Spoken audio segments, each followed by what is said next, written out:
Bagaimana keadaannya? Apakah semua baik-baik saja?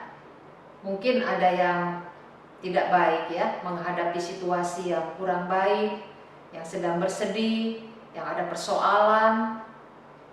Mari kita tetap mencari Tuhan, memohon pertolongannya, dan percaya semuanya itu tidak akan melebihi kekuatan kita. Sebelum kita membaca dan merenungkan firman Tuhan, mari sekali lagi kita masuk di dalam doa. Bapa di surga, Engkau tahu saat ini ya Tuhan, satu persatu keadaan kami. Ada yang dalam keadaan sedih, punya persoalan yang begitu berat, yang membuat kami tidak bisa tenang, membuat kami terganggu, membuat kami emosi. Tuhan, kami datang saat ini di hadapan-Mu. Kami menyadari betapa terbatasnya kami. Kami butuh kekuatan Tuhan. Tuhan, tolong kami yang lemah ini. Berbicaralah ya Tuhan kepada kami. Kami mohon kiranya Tuhan menerangi hati dan pikiran kami. Memberikan kepada kami ya Tuhan, sekali lagi, kasih karunia. Kami serahkan doa kami hanya di dalam nama Tuhan Yesus Kristus kami berdoa. Amin. Kita akan membaca dari Markus pasal 7 ayat 21. Sebab dari dalam, dari hati orang timbul segala pikiran jahat, percabulan, pencurian, pembunuhan. Kita memasuki bulan Oktober, yaitu bulan keluarga, khususnya bagi anggota jemaat GKI. Apa itu keluarga Bapak Ibu? Saya akan mengungkap satu hal, keluarga adalah tempat kita mencurahkan isi hati.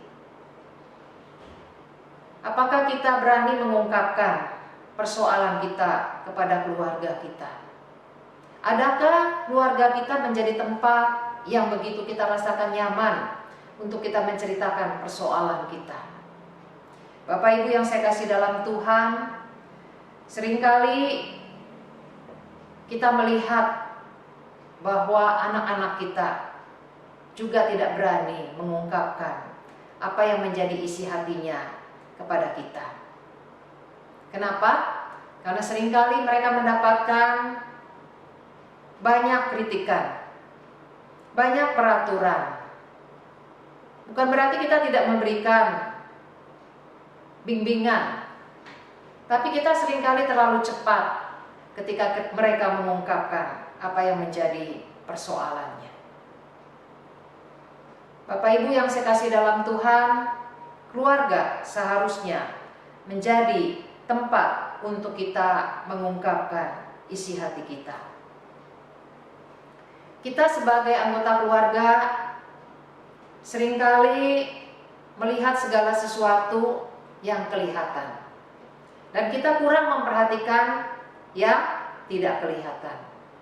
Sebagai contoh, ketika kita melihat anak-anak kita atau adik kakak bertengkar memperebutkan mainan, atau mereka mengucapkan kata-kata yang kasar, baju-baju atau mainan berserakan, mereka berebutan main games, seringkali kita segera memikirkan apa yang harus kita lakukan untuk mencari solusi bagi masalah mereka. Kalau mereka berebutan main games, mungkin solusinya kita pikirkan kalau begitu dibagi waktunya 2 jam, 2 jam. Atau kalau kita memiliki cukup uang, maka kita memberikan masing-masing sebuah HP. Kita berpikir sudah tidak ada konflik, masalah selesai.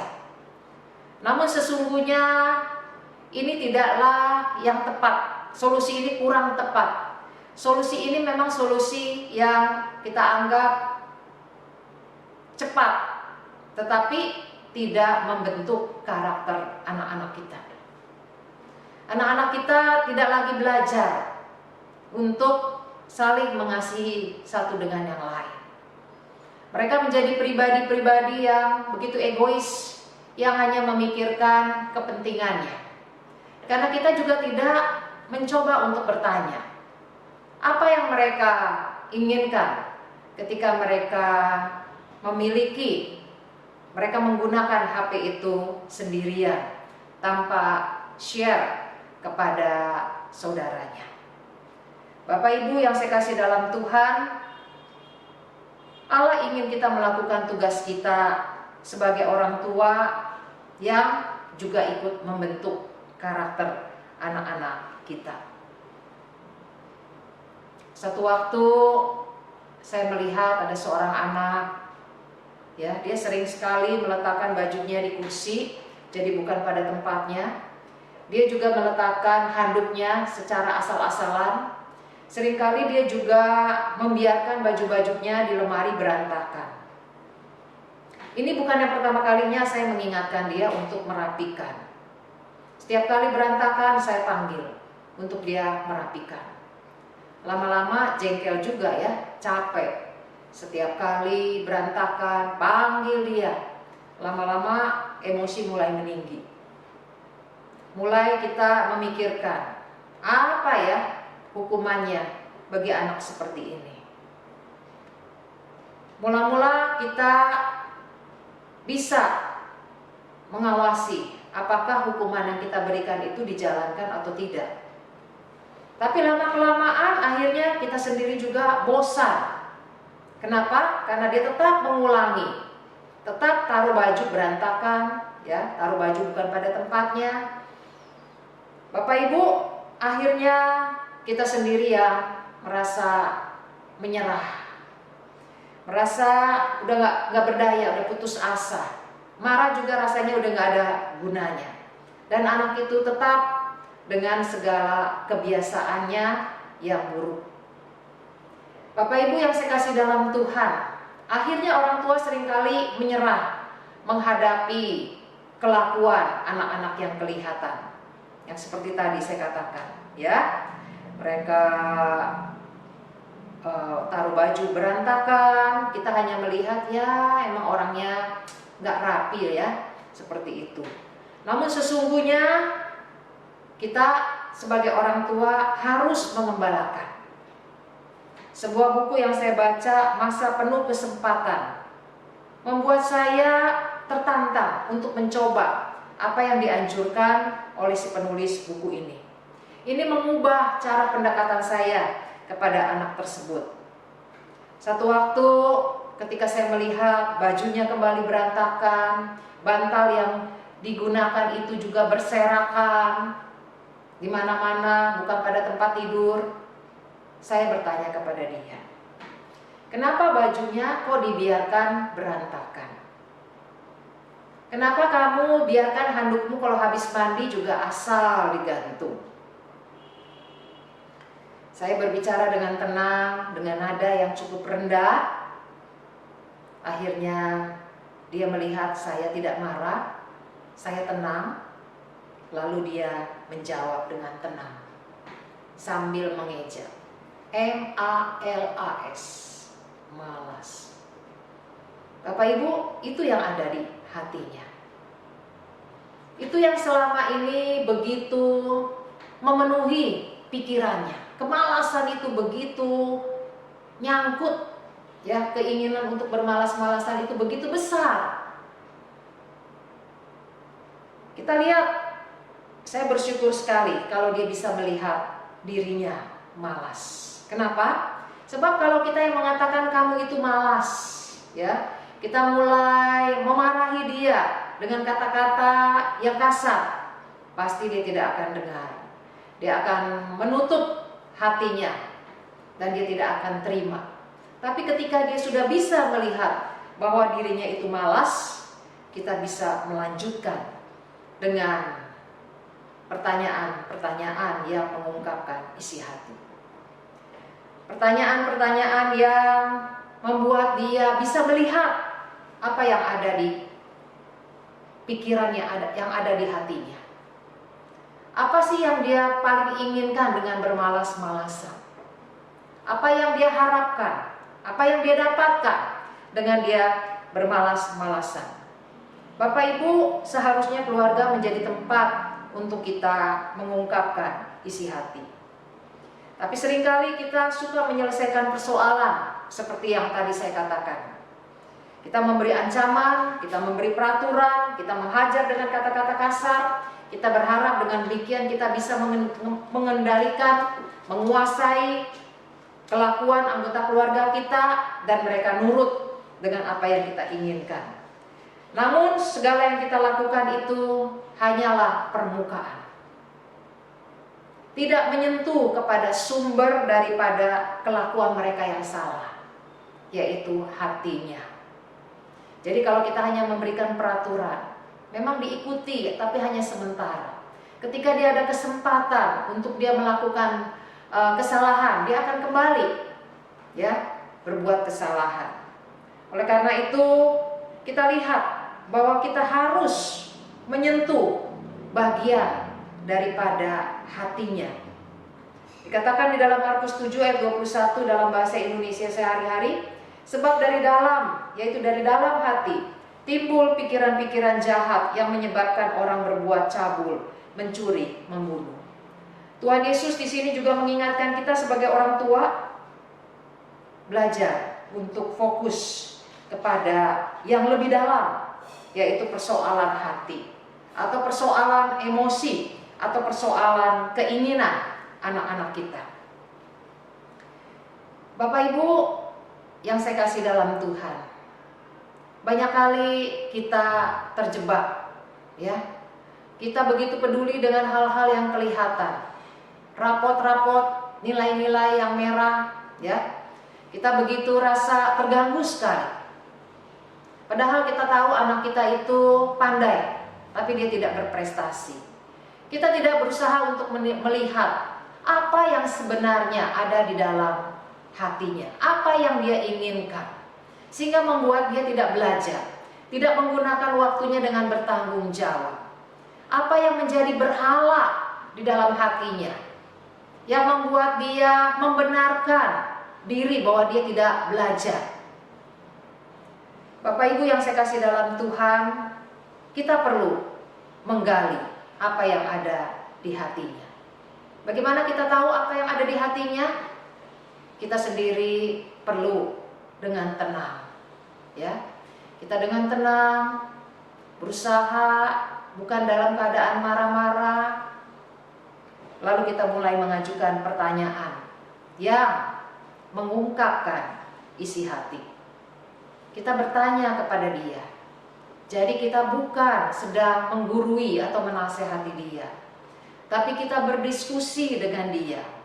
Apa sebetulnya yang kamu harapkan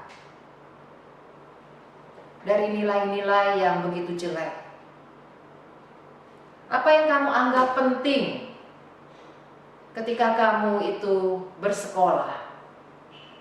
Bapak Ibu, kita bisa mengajukan pertanyaan-pertanyaan lainnya.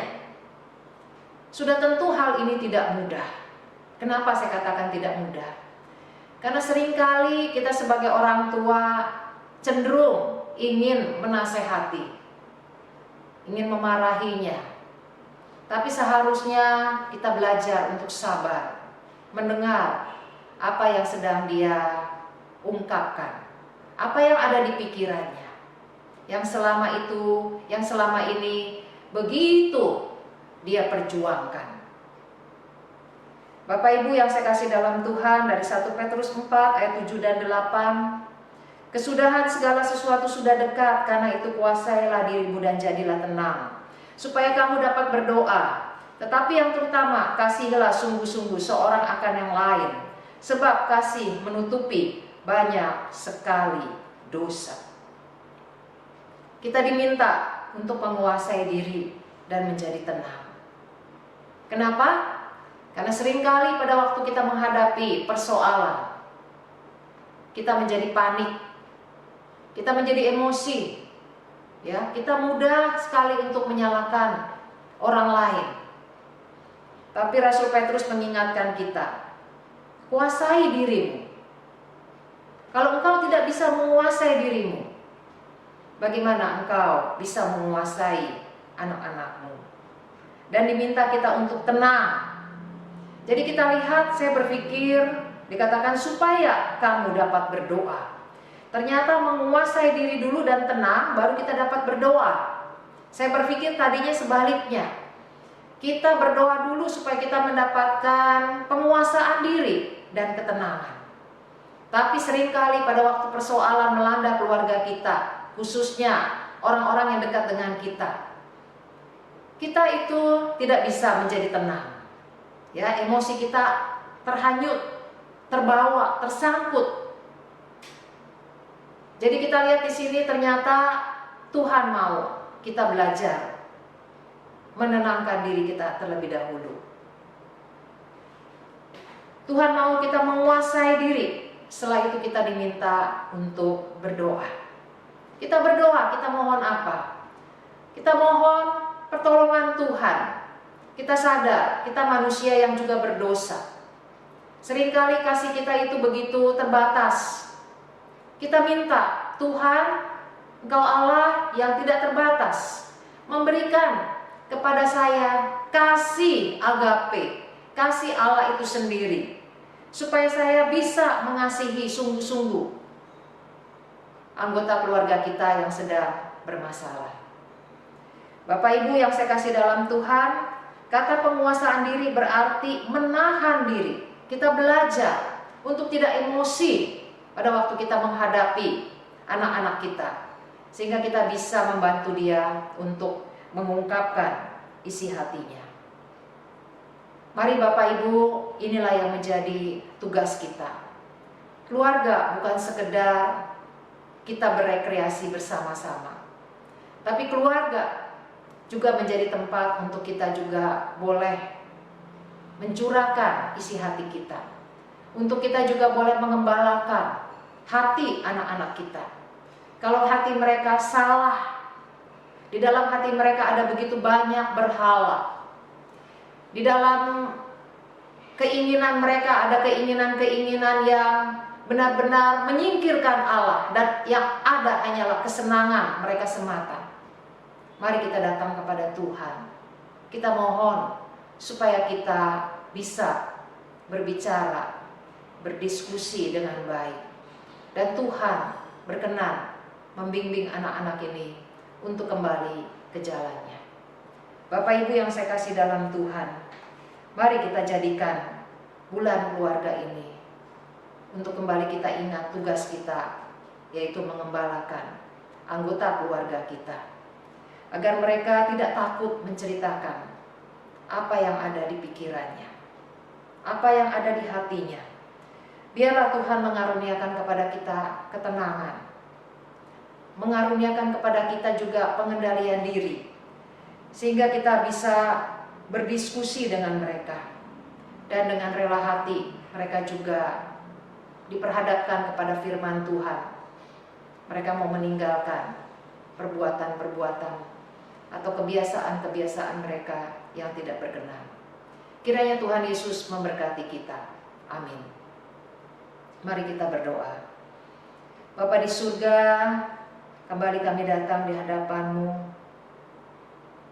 Betapa seringkali ya Tuhan, kami lemah, kami merasa tidak berdaya. Namun sekali lagi Engkau mengingatkan kami, supaya kami tidak gampang putus asa. Kami tetap mau berjuang bersama-sama dengan Tuhan yang sudah memberikan kepada kami otoritas untuk mengembalakan anak-anak kami. Biarlah ya Tuhan, Engkau juga yang berkenan memberikan kami kasih karunia, memberikan kepada kami kemampuan, sehingga kami dengan tenang boleh berdiskusi. Kami juga boleh dengan tenang bertanya kepada mereka apa yang selama ini mereka harapkan. Tuhan, kiranya Engkau yang tahu pergumulan kami masing-masing. Engkau yang berbicara Tuhan kepada kami. Engkau yang kembali memberikan kepada kami ketenangan. Tuhan, tolong kami. Kami tetap serahkan Tuhan seluruh pergumulan jemaat-Mu ke dalam tangan-Mu. Biarlah ya Tuhan, Engkau sebagai Gembala Agung juga pertama-tama mengembalakan kami terlebih dahulu, sebelum kami mengembalakan anak-anak kami. Engkau tahu ya Tuhan, betapa kami juga orang-orang berdosa yang membutuhkan pengembalaan daripada Tuhan. Tuhan, tolong kami. Kami serahkan Tuhan pergumulan jemaat-Mu yang begitu beraneka ragam. Biarlah ya Tuhan, mereka tidak menjadi putus asa atau patah semangat, tapi mereka tetap datang kepada Tuhan dan percaya bahwa semuanya mereka bisa tanggung di dalam Tuhan yang memberikan kepada kami kekuatan. Biarlah ya Tuhan, damai sejahtera tetap ada di dalam hati kami, dan kami tetap tenang menjalani hidup ini bersama-sama dengan Tuhan. Jauhkan kami Tuhan daripada keputusasaan. Jauhkan kami Tuhan daripada emosi-emosi yang tidak berkenan.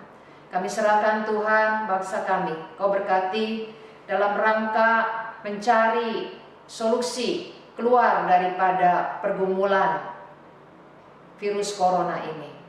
Kami serahkan doa kami hanya di dalam nama Tuhan Yesus Kristus kami berdoa. Amin. Kiranya Tuhan memberkati kita dengan firman-Nya. Tuhan Yesus memberkati. Amin.